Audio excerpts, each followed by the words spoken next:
Well, Andy, we can't escape it. That quest to become world number one lives on after that fine week in Vienna. First of all, how important was that latest tournament victory, and how pleased were you with your performances out there? I think I definitely got better as the week went on. The first couple of matches were very tough. I was in, a really difficult position in my second round match against Simon. I was down a set, and he had break points at the beginning of the second. I won a very long game there, and after that I started to play better. Really, I gained a bit of confidence there and managed to finish the tournament really well. I felt like I played my best tennis in the final, which was positive, and really happy to have got another win. I mean, a lot of people around the sport are obviously doing the maths for you. I mean, we know it could happen this week, but people tend to forget that Novak's got quite a good record here in Bercy, hasn't he?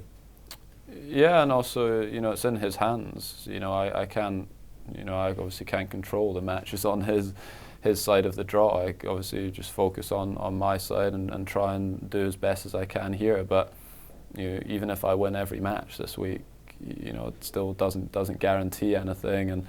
And I could also lose in the first round, and Novak could win the tournament, and then there's a huge gap again. So I wasn't focusing on trying to finish this year number one. I think in the early part of next year is a better chance for me, because in February I didn't play, and in March I only won a couple of matches in Indian Wells and Miami. So I don't have any points to defend around that time, and it's more likely for me to have a chance of doing it then rather than right now. I don't know if you heard any of Novak's sort of comments, certainly in Shanghai, where he's got this new mental approach, trying to relax more, not be so obsessed with winning. And what do you make of that sort of attitude?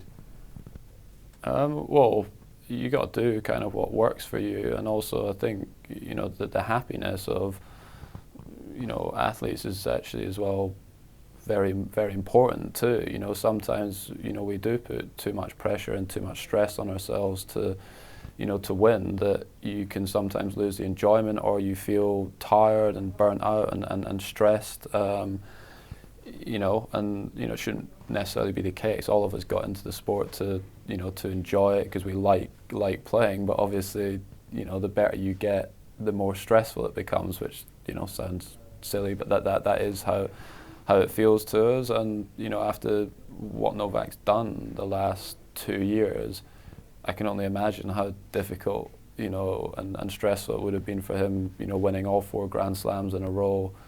It was an incredible effort, and pretty much in every other tournament he was in, he was reaching at least the finals. So it's been a tough couple of years for him, and I think it's normal for him to have had a bit of a lull for a couple of months. But I'm sure he'll come back strong, and you take whichever approach works for you and makes you happy. So just very finally then, now here in Bercy, another indoor tournament. Do you enjoy coming to this court here in Bercy, and what are the court conditions like out there?